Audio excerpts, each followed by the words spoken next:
Je m'adresse à vous ce soir parce que notre pays a vécu aujourd'hui des événements d'une gravité extrême.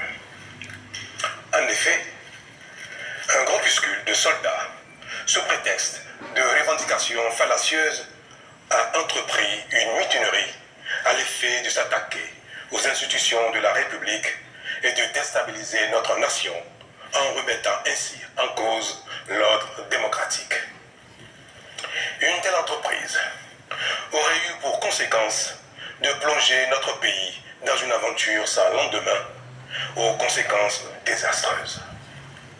Elle aurait mis un coup d'arrêt au processus de développement amorcé par notre pays grâce aux efforts entrepris par toutes ses filles et tous ses fils.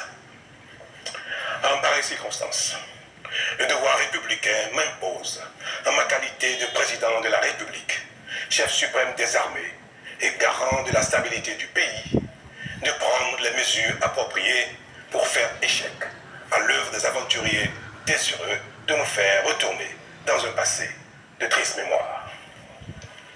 J'ai donc, en coordination avec le commandement des forces de défense et de sécurité, engagé les actions nécessaires au maintien de la paix en vue de garantir la sécurité et la quiétude de tous sur toute l'étendue du territoire national.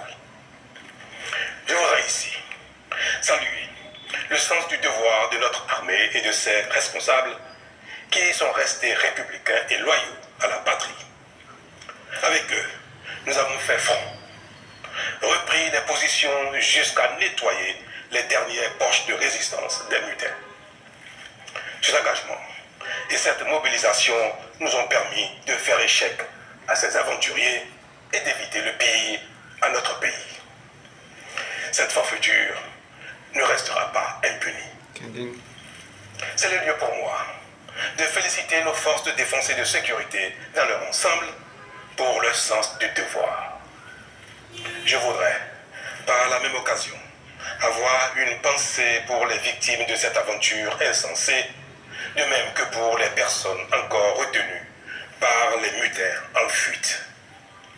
Je leur donne l'assurance que nous ferons front pour les retrouver sains et saufs. Mes chers compatriotes, je voudrais par la même occasion vous remercier particulièrement, vous, de l'intérieur comme de l'extérieur, pour votre soutien actif et vos nombreux messages d'encouragement durant cette journée. Ils nous ont rassurés et donné l'énergie nécessaire pour faire front au nom du Bénin, qui, nous pouvons dire, a bien une âme. Enfin, je voudrais vous rassurer que la situation est totalement sous contrôle et vous inviter, par conséquent, à vaquer sereinement à vos occupations dès ce soir même. La sécurité et l'ordre public seront maintenus partout sur le territoire national pour garantir la liberté d'aller et de venir à toutes et à tous. Vive la République, vive le Bénin. Je vous remercie.